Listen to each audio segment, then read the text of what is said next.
Hi friends, welcome to Concept की पाठशाला. My name is Sameer Khan and this is my introduction. You can read it from here. So today I am going to cover third part of class 9 science chapter number 11 work and energy. So today I am going to cover law of conservation of energy. Okay, so let's start. तो जो हमारा topic law of conservation of energy है, आपने अपने previous chapters में एक principal पढ़ी होगी, एक लॉ पढ़ा होगा कि energy can neither B matter can neither be created not destroyed. ठीक, ये आपने पढ़ा है.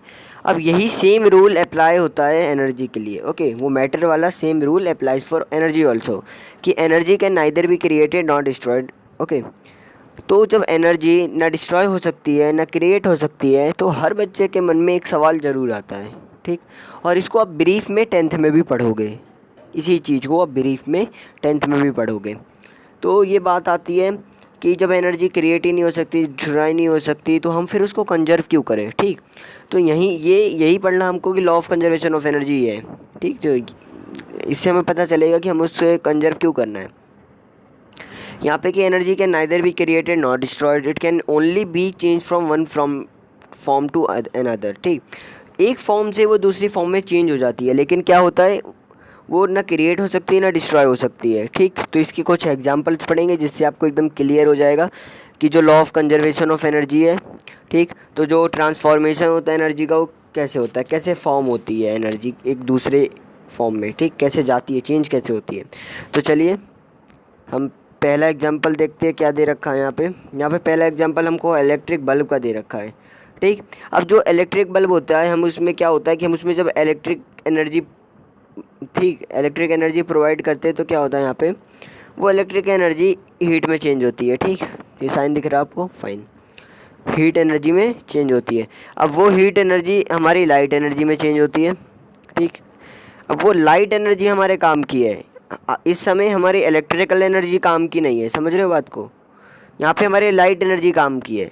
लेकिन जब इलेक्ट्रिकल एनर्जी सारी लाइट एनर्जी में कन्वर्ट हो जाएगी, फिर जब हमें इलेक्ट्रिकल एनर्जी की ज़रूरत पड़ेगी, तो इलेक्ट्रिकल एनर्जी नहीं है. इस वजह से हमको कंजर्व करना है. तो अगर आपसे पूछे कि transformation of energy electric bulb में बताओ, तो आप कहोगे पहले इलेक्ट्रिकल एनर्जी होती है, वो हीट एनर्जी में कन्वर्ट होती है, और वो फिर लाइट एनर्जी में कन्वर्ट होती है. ठीक, इसका जो सेकंड एग्जांपल है वो है ड्राई सेल. आप ड्राई सेल लेके आओगे, आप बैटरी लेके आओगे, उसके अंदर केमिकल एनर्जी स्टोर होती है. ठीक, आप उसमें जब वायर लगाते हो तो वो डायरेक्ट इलेक्ट्रिकल एनर्जी में कन्वर्ट हो जाती है. ठीक, कुछ केसेस में क्या होता है जहाँ पे केमिकल की ज़रूरत होती है, लेकिन यहाँ पे इलेक्ट्रिकल में हमें मिल गई. कुछ केसेस में इलेक्ट्रिकल की ज़रूरत है, यहाँ पे हमें ड्राई सेल में इलेक्ट्रिकल की ज़रूरत थी, लेकिन इलेक्ट्रिक बल्ब की सारी इलेक्ट्रिक एनर्जी तो लाइट में कन्वर्ट हो गई. इसलिए हमें उसे कंजर्व करना है, क्योंकि वो एक फॉर्म से दूसरी फॉर्म में चली जाती है और वो वापस बैक नहीं हो सकती उस दोबारा फॉर्म में. इसलिए अगर ज़्यादा बार कोई इलेक्ट्रिकल एनर्जी ज़्यादा लाइट एनर्जी में चली गई, तो इलेक्ट्रिकल एनर्जी फिर ख़त्म नहीं होगी, लेकिन वो क्या होने लगेगी, एग्जॉस्ट होने लगेगी, क्योंकि वो लाइट एनर्जी में चेंज हो रही है. इसके बाद हम थर्ड एग्जांपल पढ़ते हैं अपना. हमारा जो थर्ड एग्जांपल है इलेक्ट्रिक मोटर का है. इलेक्ट्रिक मोटर आपने देखी होगी, उसमें इलेक्ट्रिकल एनर्जी होती है. जितनी भी चीज़ें इलेक्ट्रिक की होंगी, उनमें याद रखना है सबसे पहली चीज़ इलेक्ट्रिकल एनर्जी है. ठीक, इसके बाद जो इलेक्ट्रिकल एनर्जी होती है, जब हम इसमें काइनेटिक एनर्जी इसमें रन करती है इसकी मशीनरी को, तो उसमें हम मैकेनिकल एनर्जी हो जाती है. तो इलेक्ट्रिकल एनर्जी से हमारा मैकेनिकल एनर्जी में चेंज हो जाता है. फाइन. इसके बाद जो हमारा फोर्थ एग्जाम्पल आता है वो हमारा आता है कार इंजन का. कार इंजन होता है, ठीक, केमिकल एनर्जी स्टोर होती है. अब क्योंकि इंजन आ गया, वहाँ पे भी बैटरी होती है, तो बैटरी के अंदर हमारी जब भी बैटरी आएगी तो वहाँ पे केमिकल एनर्जी होगी. ठीक, लेकिन यहाँ कार इंजन में केमिकल एनर्जी से हीट एनर्जी और हीट एनर्जी से काइनेटिक एनर्जी बनती है. ठीक, आप इनको याद कर लेना, मैं आपको समझा देता हूँ कि कैसे क्या है. इसके बाद जो हमारा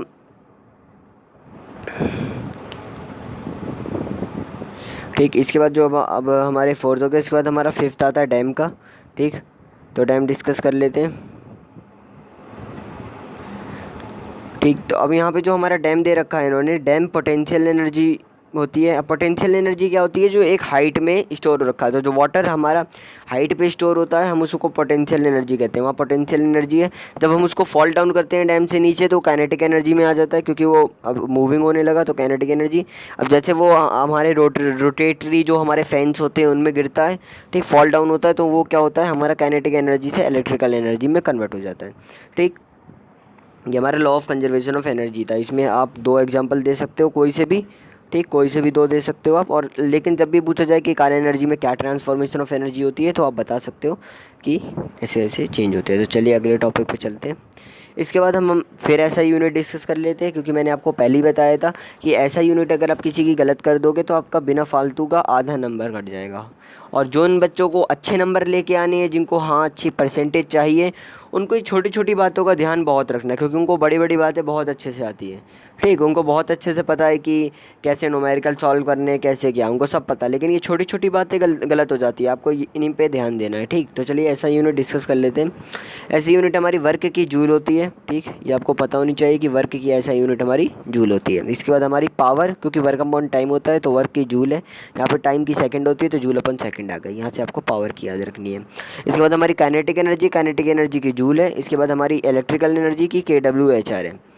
इलेक्ट्रिकल एनर्जी की मैंने डेरिवेशन भी करवाई है। जिसने मेरी पुरानी वीडियो नहीं देखी है, पिछले पार्ट नहीं देखे हैं, उनकी लिंक मैं डिस्क्रिप्शन में दे दूंगा, आप वहाँ से जाके देख सकते हैं। ठीक, ताकि आपका इलेक्ट्रिकल एनर्जी का कंसेप्ट बिल्कुल क्लियर हो जाए और आपको पता चल जाए kWhr कैसे आता है। तो आप इनको बड़े अच्छे से याद कर लो, क्योंकि मैंने पहले बताया था, आप जितने फार्मूले हैं वो याद कर लो। और मैं एक वीडियो के अंदर सारे फार्मूलास भी लेके आ जाऊंगा, ताकि आप बिल्कुल फार्मूलास को रिवाइज कर सकें और न्यूमेरिकल्स अच्छी तरीके से कर सकें और कोई भी नंबर आपका एग्जाम में ना कटे। तो चलिए एक न्यूमेरिकल में इस क्वेश्चन में इस पार्ट में डिस्कस कर लेता हूँ। ठीक, और इसके बाद जो मैं अपना नेक्स्ट पार्ट बनाऊँगा, ठीक, इस वीडियो का जो नेक्स्ट पार्ट होने वाला है उसमें मैं सारे in-text and exercise question discuss करूँगा। ठीक, और उसके भी एक अगला पार्ट आएगा। ठीक, उसमें मैं न्यूमेरिकल्स डिस्कस करूँगा और कुछ प्रैक्टिस टाइम के तौर पे। ठीक, आप उसको मेरे साथ साथ प्रैक्टिस भी कर सकते हो या फिर एक रिवीजन के तौर पे भी ले सकते हो, तो ठीक है। ठीक, तो चलिए हम यहाँ पे ये वाला न्यूमेरिकल डिस्कस कर लेते हैं। ओके, तो यहाँ पे हमसे ये एग्जांपल 11.5 है NCERT बुक का। ठीक, चैप्टर नंबर 11 का। Find the energy possessed by an object of mass 10 kg when it is at a height of 6 metre above the ground given g equal to 9.8 metre per second square. Acceleration हमको 9.8 दे रखा है। Very good. ठीक, अब हमें क्या करना है, यहाँ पे हमें कुछ बेसिक बातें देखनी है। यहाँ पे 10 kg दे रखा है, हमें ये पता लग गया कि उसका मास क्या है 10 kg। ठीक, तो सबसे पहले जो हमारी यहाँ पे जो हमें पता चल गया वो है कि mass of object is 10 kg, ये हमें यहाँ से पता चल गया। ठीक, आपको कुछ इस तरह लिख लेना है कि mass of object is 10 kg। Very good. इसके बाद जो हमारा अगला आया वो है कि when it is at height of 6 metre. और यहाँ पे हाइट पे है, तो मैंने बताया था कोई भी जो भी एनर्जी पॉजेस्ड बाय हाइट होती है उसको हम क्या बोलते हैं, पोटेंशियल एनर्जी बोलते हैं।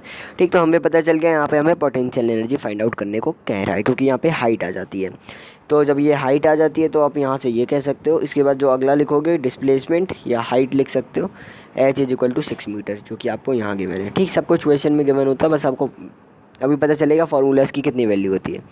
ठीक, इसके बाद आपको गिवन g इक्वल टू 9.8 दे रखा है। अगर आपको g ना दे रखा हो और सिर्फ ये दे रखा हो कि एनर्जी फाइंड आउट करनी है, तो यहाँ पे आप g की वैल्यू 10 भी ले सकते हो। ठीक, क्योंकि वो अप्रॉक्सीमेट वैल्यू 10 है, वो आपकी कैलकुलेशंस को ईजियर कर देगा। ठीक, तो आप g की वैल्यू 10 ले सकते हो अगर यहाँ पे 9.8 गिवन नहीं है तो। ठीक है, यहाँ पे आपको ये भी मिल गया। तो इसके बाद आप जो एक्सेलरेशन ड्यू टू ग्रेविटी लिखोगे, ठीक, ये जो ये लिखोगे ये भी आपका क्या आ जाएगा, g इक्वल टू 9.8 मीटर पर सेकंड स्क्वायर। इसके बाद जो हमारी बात आती है, यहाँ पे बात आती है, अगर आपको फॉर्मूले याद नहीं होंगे तो ये क्वेश्चन नहीं कर पाओगे। अब यहाँ पे हमें पता चल गया हाइट पे है, पोटेंशियल एनर्जी निकालनी है, mgh है। ठीक, पोटेंशियल एनर्जी हमारी mgh है, इसका फार्मूला ये आपको ये वाली याद रखनी है। अब हमें m दे रखा है 10 kg, ठीक, g दे रखा है 9.8 मल्टीप्लाई बाय 6। हम इसको पूरा सॉल्व करेंगे, आप कैलकुलेशन करके देख सकते हैं, आंसर 588 आएगा। अब जो 588 आ जाएगा, तो मैंने आपको बताया था कि कोई भी वर्क जो भी एनर्जी होगी कुछ भी आएगा वो हमारा जूल में आने वाला है। ठीक, वर्क एनर्जी हमारा कुछ भी आने वाला है वो हमारा जूल में आने वाला है। Work, kinetic energy, potential energy, सबकी जो ऐसा यूनिट होती है वो जूल होती है। ठीक, मैंने पिछले पार्ट में भी अभी थोड़ी देर पहले डिस्कस किया ये।